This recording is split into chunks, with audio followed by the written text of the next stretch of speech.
जब महिला सालों से पुरुष के साथ रह रही है तो रिश्ता टूटने पर बार बार बलात्कार की एफआईआर का कोई आधार नहीं, सुप्रीम कोर्ट ने कहा। जहां एक महिला स्वेच्छा से एक पुरुष के साथ रह रही है और उसके साथ संबंध रखती है और यदि संबंध अभी नहीं चल रहा है तो वो एक ही महिला पर बार बार बलात्कार करने धारा 376(2)(n) के अपराध के लिए प्राथमिकी दर्ज करने का आधार नहीं हो सकता है।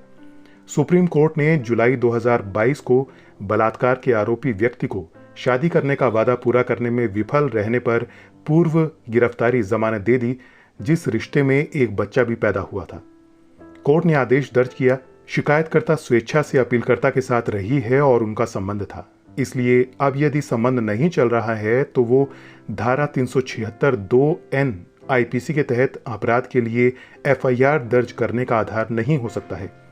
जस्टिस हेमंत गुप्ता और जस्टिस विक्रम नाथ की पीठ राजस्थान हाईकोर्ट के मई के फैसले के खिलाफ अपील पर सुनवाई कर रही थी, जिसमें धारा 376(2)(n), 377 और 506 आईपीसी के तहत अपराधों के लिए अपीलकर्ता की अग्रिम जमानत याचिका खारिज कर दी गई थी।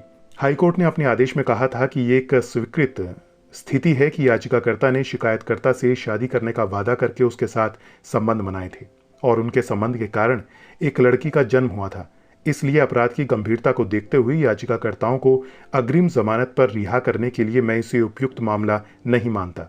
जस्टिस गुप्ता और जस्टिस विक्रम नाथ की बेंच ने कहा कि शिकायतकर्ता का ये स्वीकार किया गया मामला है कि वो 4 साल की अवधि के लिए अपीलकर्ता के साथ रिश्ते में थी। इसके अलावा ये नोट किया गया कि शिकायतकर्ता के वकील द्वारा ये स्वीकार किया गया था कि जब रिश्ता शुरू हुआ तब उसकी उम्र 21 वर्ष थी। इन तथ्यों के मद्देनजर पीठ ने कहा कि शिकायतकर्ता स्वेच्छा से अपीलकर्ता के साथ रह रही है और उसके साथ उसके संबंध थे।